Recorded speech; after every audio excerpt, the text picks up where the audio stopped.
Assalamualaikum sahabat-sahabat yang dirahmati Allah. Hari ini saya akan menceritakan sebuah kisah yang penuh haru tentang seorang wanita miskin yang menghadapi ujian berat dalam hidupnya. Nadia, seorang istri yang terjebak dalam pernikahan penuh penderitaan, menemukan sahabat tak terduga di tengah hutan, seekor harimau yang justru menjadi pelindung setianya.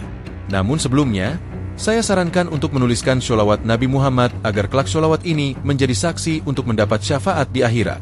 Like dan subscribe ke channel ini sangat membantu menyebarkan dakwah Islam dan menjadi amal jariah. Selamat menyimak kisahnya. Suasana rumah mertua Nadia terasa begitu hangat saat pesta pernikahan digelar. Lampu-lampu gantung menerangi halaman luas, sementara tamu undangan tertawa menikmati hidangan. Nadia duduk di samping Rian, suaminya, dengan senyum bahagia. Rian menggenggam tangannya erat, berbisik lembut bahwa ia adalah wanita paling beruntung di dunia. Setelah pesta usai, Nadia resmi menjadi bagian dari keluarga Rian. Ia meninggalkan rumah kecil dan sederhana tempatnya dibesarkan dan kini tinggal di rumah mertuanya yang besar dan megah. Meskipun merasa sedikit canggung, ia berusaha beradaptasi. Setiap pagi, ia bangun lebih awal untuk membantu mertua memasak dan membersihkan rumah. Rian seringkali menemaninya di dapur, sesekali mencuri waktu untuk mencium keningnya atau membisikkan kata-kata manis yang membuat pipi Nadia merona. Setiap malam, mereka menghabiskan waktu bersama, berbincang di balkon rumah, tertawa, dan merencanakan masa depan. Rian menjanjikan kehidupan yang indah bagi Nadia. Ia berjanji akan bekerja keras agar Nadia tidak perlu bersusah payah. Nadia percaya pada janji itu. Ia percaya bahwa kebahagiaannya akan bertahan selamanya. Namun, ada sesuatu yang aneh di rumah ini. Kadangkala, Nadia merasa ada mata-mata yang mengawasinya. Entah itu tatapan tajam dari ibu mertuanya, atau bisik-bisik lirih yang tiba-tiba menghilang saat ia mendekat. Nadia mengabaikan firasat itu, meyakinkan dirinya bahwa semua akan baik-baik saja. Sampai suatu malam, Rian pulang lebih lambat dari biasanya. Nadia menunggunya di ruang tamu, tetapi suaminya masuk dalam keadaan mabuk. Matanya merah, kemejanya berantakan, dan aromanya menyengat. Nadia terkejut. Ini bukan Rian yang dikenalnya. Malam itu adalah awal dari sesuatu yang buruk. Pagi hari di rumah mertuanya terasa lebih dingin dari biasanya. Nadia bangun lebih awal seperti biasa, menyiapkan sarapan untuk keluarga. Tangannya bergerak lincah di dapur, tetapi pikirannya masih terganggu oleh kejadian semalam. Rian yang pulang dalam keadaan mabuk, tidak mengucapkan sepatah kata pun padanya, langsung merebahkan diri di tempat tidur dan tertidur pulas. Saat Nadia menyajikan teh hangat di meja makan, ibu mertuanya menatapnya tajam. Nadia tahu, pandangan itu bukan sekadar penilaian, melainkan sebuah ketidakpuasan. "Kamu harus tahu diri, Nadia." Suara ibu mertua terdengar dingin. "Di rumah ini, semua harus bekerja. Jangan hanya mengandalkan Rian." Nadia terdiam, menundukkan kepala. Ia tidak pernah bermaksud menjadi beban. Ia selalu berusaha membantu. Tetapi sepertinya semua yang ia lakukan tidak pernah cukup di mata mertuanya. Sore itu, Rian pulang lebih awal. Nadia merasa lega dan mencoba mengajaknya mengobrol seperti dulu. Namun, suaminya hanya merespons dengan singkat, matanya kosong, seakan ada sesuatu yang ia sembunyikan. Malamnya, Nadia mencoba berbicara lebih serius. "Rian, kamu baik-baik saja?" tanyanya hati-hati. Rian mendesah pelan, lalu memalingkan wajah. "Aku capek, Nadia. Jangan banyak tanya." Nadia menggigit bibirnya, menahan perasaan. Sesuatu telah berubah dalam pernikahan mereka. Hari-hari berlalu dengan keheningan yang mencekam. Rian semakin sering pulang larut malam, sering dalam keadaan mabuk, dan semakin jauh darinya. Suatu malam, saat Nadia terbangun karena suara gaduh di luar kamar, ia melangkah keluar dengan hati-hati. Dari balik celah pintu ruang tamu, ia melihat Rian berbicara dengan seorang wanita. Wajahnya tertutup bayangan, tetapi Nadia bisa melihat Rian tersenyum, senyum yang dulu hanya untuknya. Dadanya terasa sesak, langkahnya mundur tanpa suara. Ia kembali ke kamar dengan hati yang remuk. Malam itu, ia tidak bisa tidur, hanya bisa menatap langit-langit kamar dengan air mata yang terus mengalir. Ia tidak pernah membayangkan bahwa kebahagiaannya akan berubah menjadi luka secepat ini. Pagi itu, Nadia bangun dengan mata sembab. Ia tetap menjalankan tugasnya seperti biasa, meski hatinya terasa berat. Saat menyapu halaman, ia mendengar ibu mertuanya berbicara dengan seorang tamu. Suara mereka tidak terlalu keras, tetapi cukup jelas untuk didengar. Anak itu tidak berguna. Suara ibu mertua terdengar tajam. Hanya bisa menangis dan mengeluh. Rian pasti bosan dengannya. Nadia menggenggam erat gagang sapu. Dadanya bergetar. Setiap hari ia berusaha sekuat tenaga untuk menjadi menantu yang baik, tetapi tetap saja ia dianggap tidak pantas. Siang itu, saat Nadia hendak menyajikan makan siang, Rian pulang dengan wajah muram. Tanpa sepatah kata pun, ia melemparkan jaketnya ke sofa dan duduk dengan ekspresi jengkel. Nadia mendekatinya dengan hati-hati. "Rian, kamu sudah makan?" Nadia bertanya dengan lembut. Rian mendesah keras. "Aku nggak lapar." Nadia menunduk, tetapi tetap membawakan sepiring nasi ke hadapannya. Rian menatapnya sekilas, lalu tiba-tiba menepis piring itu hingga terjatuh ke lantai. Suara pecahan piring menggema di seluruh ruangan. "Jangan paksa aku, Nadia!" Suaranya meninggi. Nadia terkejut, tubuhnya membeku. Ia tidak pernah melihat Rian seperti ini sebelumnya. Dari dapur, ibu mertua hanya melirik sekilas tanpa berniat menegur anaknya. Seolah kejadian ini bukan sesuatu yang luar biasa. Malam harinya, Nadia duduk sendirian di teras rumah, memandangi langit. Pikirannya kacau. Ia merasa seperti orang asing di rumah ini, tanpa tempat untuk mengadu. Air matanya kembali mengalir tanpa bisa ia tahan. Esoknya, Nadia mencoba menghubungi ibunya di kampung, tetapi ponselnya diambil oleh ibu mertua. "Jangan terlalu manja, Nadia," katanya dengan nada meremehkan. "Kamu sudah menikah, artinya kamu harus bertahan." Nadia merasa terperangkap. Ia tidak punya siapa-siapa di kota ini, tidak ada tempat untuk pergi. Satu-satunya yang bisa ia lakukan hanyalah bertahan, berharap suatu hari Rian akan berubah. Tapi harapan itu semakin hari semakin menipis. Hari-hari Nadia semakin berat. Rian tidak lagi menganggapnya ada, bahkan semakin sering tidak pulang. Setiap kali Nadia mencoba bertanya, jawabannya selalu sama, kemarahan dan cemoohan. Ibu mertuanya juga semakin kasar, menyuruhnya bekerja tanpa henti, tanpa pernah mengucapkan terima kasih. Suatu malam, setelah menerima hinaan bertubi-tubi dari ibu mertuanya dan melihat Rian pergi entah kemana, Nadia merasa dadanya begitu sesak. Ia keluar rumah tanpa arah, kakinya melangkah tanpa peduli kemana. Angin malam berhembus dingin, tetapi ia tidak memedulikannya. Langkahnya membawanya ke ujung desa, tempat sebuah hutan lebat membentang. Ia sering mendengar warga desa berkata bahwa hutan itu berbahaya, penuh dengan binatang buas. Tetapi saat ini, Nadia tidak peduli. Ia hanya ingin menjauh dari semua kesedihannya. Ia terus berjalan masuk ke dalam kegelapan. Suara dedaunan kering berderak di bawah kakinya. Udara di dalam hutan terasa lebih sejuk, lebih tenang. Nadia bersandar di bawah sebuah pohon besar. Tubuhnya gemetar karena kelelahan dan kesedihan. "Apa aku salah?" bisiknya lirih. Suaranya hampir tenggelam dalam sunyi malam. Tiba-tiba, semak-semak di depannya bergerak. Nadia terkejut, tubuhnya menegang. Dari dalam kegelapan, sepasang mata kuning menyala menatapnya. Seekor harimau besar perlahan muncul dari balik pepohonan, tubuhnya tegap dan penuh wibawa. Nadia membeku, napasnya tercekat. Ia tahu harimau itu bisa saja menerkamnya kapan saja. Tetapi anehnya, ia tidak merasakan ketakutan yang seharusnya. Tatapan harimau itu bukanlah tatapan pemangsa, melainkan sesuatu yang lebih dalam, seolah memahami kesedihannya. Harimau itu tidak mengaum, tidak mendekat dengan agresif. Ia hanya berdiri di sana, memandangi Nadia dengan tatapan tajam, seakan menunggu. Untuk pertama kalinya dalam waktu yang lama, Nadia merasa seseorang atau sesuatu benar-benar memperhatikannya. Nadia tetap diam di tempatnya. Jantungnya berdegup kencang, tetapi bukan karena ketakutan. Harimau itu masih menatapnya. Matanya yang tajam seolah menembus segala kesedihan yang ia rasakan. Tanpa sadar, Nadia meneteskan air mata. "Aku tidak tahu harus pergi kemana," bisiknya pelan. Harimau itu tidak bergerak, hanya mengamati Nadia dengan penuh ketenangan. Perlahan, ia menundukkan kepalanya, seakan menunjukkan bahwa ia tidak berniat menyerang. Nadia menelan ludah, lalu dengan hati-hati mengulurkan tangannya sedikit. Tak ada geraman, tak ada ancaman, hanya kesunyian di antara mereka. Malam itu, Nadia tetap berada di hutan, duduk bersandar di bawah pohon dengan harimau itu di dekatnya. Meski pikirannya masih kacau, ada sesuatu yang berbeda dalam hatinya. Untuk pertama kalinya sejak lama, Ia merasa tidak sendiri. Keesokan harinya, Nadia kembali ke rumah sebelum fajar menyingsing. Tubuhnya lelah, tetapi pikirannya lebih tenang.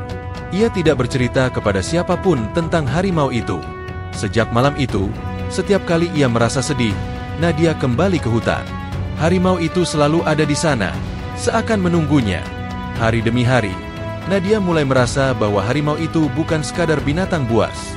Ia seperti penjaga, sahabat yang tidak berbicara, tetapi selalu mengerti. Saat Nadia menangis, harimau itu duduk di dekatnya, matanya tenang dan penuh wibawa. Saat Nadia berbicara, harimau itu mendengarkan, meskipun ia tahu harimau itu tidak mungkin mengerti kata-katanya. Suatu malam, Nadia duduk di atas akar pohon besar, sementara harimau itu berbaring di dekat kakinya. Angin malam berhembus lembut, membawa suara dedaunan yang bergesekan. "Aku merasa lebih aman di sini," kata Nadia lirih. "Lebih aman dibanding di rumahku sendiri." Harimau itu mengangkat kepalanya sedikit, seakan memahami. Nadia tersenyum kecil, lalu menatap langit yang penuh bintang. Di tempat yang seharusnya penuh bahaya, ia justru menemukan kedamaian. Hari-hari Nadia terasa lebih ringan sejak ia menemukan tempat pelariannya di hutan. Setiap kali Rian marah atau ibu mertua menghina, ia menunggu kesempatan untuk keluar rumah dan pergi menemui harimau itu. Keberadaan hewan itu memberinya ketenangan, sesuatu yang tidak pernah ia dapatkan dari manusia di rumahnya. Suatu malam, Nadia duduk di tepi sungai kecil di dalam hutan. Harimau itu berbaring tak jauh darinya.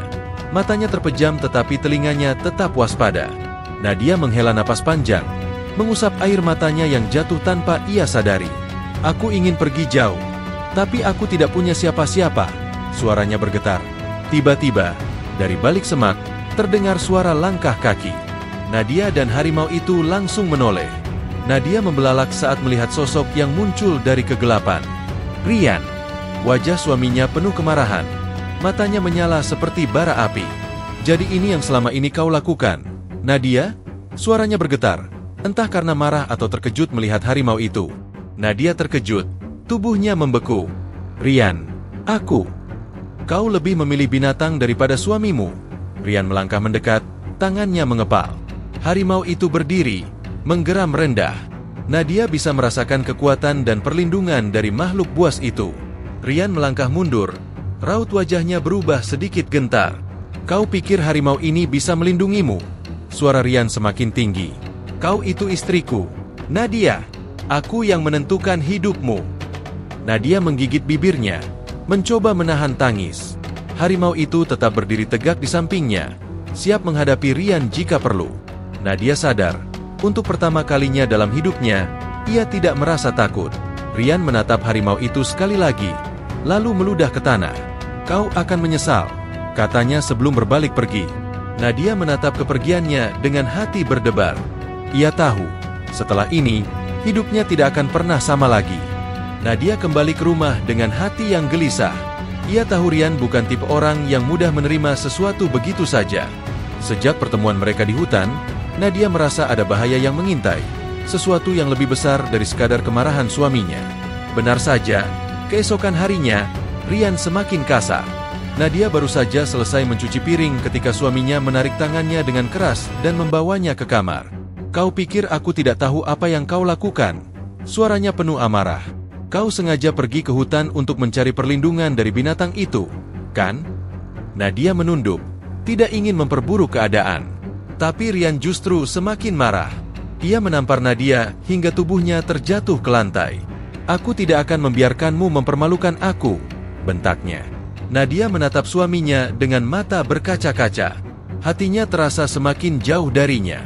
Dulu, ia mencintai Rian, tapi sekarang yang tersisa hanya ketakutan dan luka. Malam itu, Nadia duduk di tepi ranjang, tangannya gemetar. Ia tidak bisa hidup seperti ini selamanya. Ia harus pergi, meninggalkan rumah ini, meninggalkan Rian dan semua luka yang ia terima. Tengah malam, saat semua orang sudah tertidur, Nadia bangkit perlahan. Ia mengambil tas kecil berisi beberapa pakaian dan uang seadanya. Dengan langkah hati-hati, ia keluar dari rumah tanpa menoleh ke belakang. Ia hanya punya satu tujuan, hutan. Begitu sampai di tempat biasa ia bertemu dengan harimau. Nadia hampir menangis lega saat melihat sosok besar itu muncul dari balik pepohonan. Harimau itu berjalan mendekatinya, lalu duduk di sampingnya seolah tahu bahwa Nadia kini benar-benar membutuhkan perlindungan. "Aku sudah tidak punya tempat lagi," Nadia berbisik, suaranya serak. Harimau itu tidak bergerak, tetapi tatapan matanya mengatakan sesuatu yang lebih dalam, sebuah pemahaman tanpa kata. Untuk pertama kalinya, Nadia merasa bahwa ia telah mengambil keputusan yang benar. Nadia menghabiskan malam itu bersandar di batang pohon besar, ditemani harimau yang tetap berjaga di dekatnya. Meskipun gelap dan udara malam begitu menusuk, ia merasa lebih aman di sini daripada di rumah mertuanya. Keesokan paginya, Nadia mulai menjelajahi hutan lebih dalam. Ia tahu, bertahan hidup di alam liar bukanlah hal mudah. Untungnya, ia masih ingat beberapa pelajaran dari ibunya dulu, bagaimana mencari buah yang bisa dimakan dan cara mengenali air yang bersih. Hari-hari berlalu, Nadia semakin terbiasa dengan kehidupan barunya. Ia belajar memahami tanda-tanda alam, mencari makan, dan menemukan tempat berlindung di antara pepohonan rimbun. Yang membuatnya tetap kuat adalah keberadaan harimau itu. Setiap malam, ia datang mendekat, seolah memastikan bahwa Nadia baik-baik saja. Kadang-kadang, Nadia berbicara pada harimau itu, menceritakan segala kegelisahannya. "Mungkin aku memang ditakdirkan di sini," katanya suatu malam. "Aku tidak punya siapa-siapa lagi, kecuali kamu." Harimau itu hanya menatapnya dalam diam, tetapi Nadia merasa bahwa ia mengerti. Namun, kehidupan barunya tidak sepenuhnya aman. Suatu siang, saat Nadia sedang mengumpulkan ranting kayu, ia mendengar suara langkah kaki manusia. Tubuhnya langsung menegang. Dari balik pepohonan, muncul beberapa pria bersenjata. Nadia mengenali salah satunya, salah seorang warga desa yang dikenal sebagai pemburu liar. "Itu dia." Salah satu dari mereka menunjuk Nadia. Jantung Nadia berdegup kencang. Ia tidak tahu mengapa mereka mencarinya, tetapi instingnya mengatakan bahwa ia dalam bahaya. Tiba-tiba, dari balik semak-semak, harimau itu muncul. Tubuhnya yang besar berdiri tegak, matanya menatap tajam para pemburu. Pria-pria itu langsung mundur selangkah. Wajah mereka dipenuhi ketakutan. Harimau ini pasti sudah menjadikannya peliharaan. Salah satu dari mereka berseru, "Kita harus menyingkirkannya." Nadia membelalak. Mereka bukan hanya mengincar dirinya, tetapi juga harimau yang selama ini telah melindunginya. "Jangan!" Nadia berteriak, tetapi para pemburu itu sudah mengangkat senapan mereka. Harimau itu menggeram keras, siap bertindak. Nadia tahu, ini adalah saatnya untuk bertindak, untuk melindungi satu-satunya sahabat yang ia miliki. Nadia menatap Pak Rusdi dengan mata berkaca-kaca. Tawaran untuk tinggal di desa adalah sesuatu yang dulu ia harapkan, tempat yang lebih aman dibanding rumah mertuanya. Tapi sekarang, ia tidak bisa meninggalkan hutan ini, tidak bisa meninggalkan sahabat yang telah menemaninya di saat semua orang berpaling darinya. "Terima kasih, Pak." Suara Nadia bergetar, "Tapi aku memilih tetap di sini." Pak Rusdi menatapnya penuh pemahaman.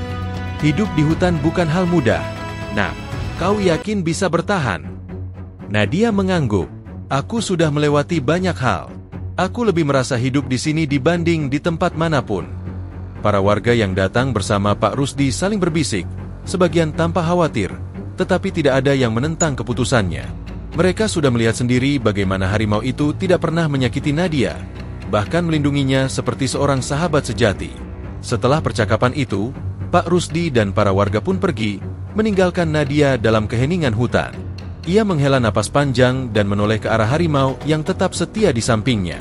"Sepertinya, hanya kau satu-satunya keluargaku sekarang," Nadia berbisik. Harimau itu menatapnya, lalu perlahan mendekat, menyentuhkan kepalanya ke bahu Nadia. Nadia tersenyum kecil, merasakan kehangatan yang tidak pernah ia dapatkan sebelumnya. Hari demi hari berlalu, Nadia semakin menyatu dengan hutan. Ia membangun tempat perlindungan sederhana dari ranting dan dedaunan, belajar lebih banyak tentang alam, dan menemukan sumber makanan yang cukup untuk bertahan hidup. Harimau itu selalu ada di dekatnya, seakan menjadi penjaga sekaligus sahabat yang selalu setia. Suatu hari, ketika Nadia sedang duduk di bawah pohon besar, mendengar suara angin berdesir dan dedaunan berjatuhan, ia menyadari sesuatu. Ia tidak lagi merasa takut.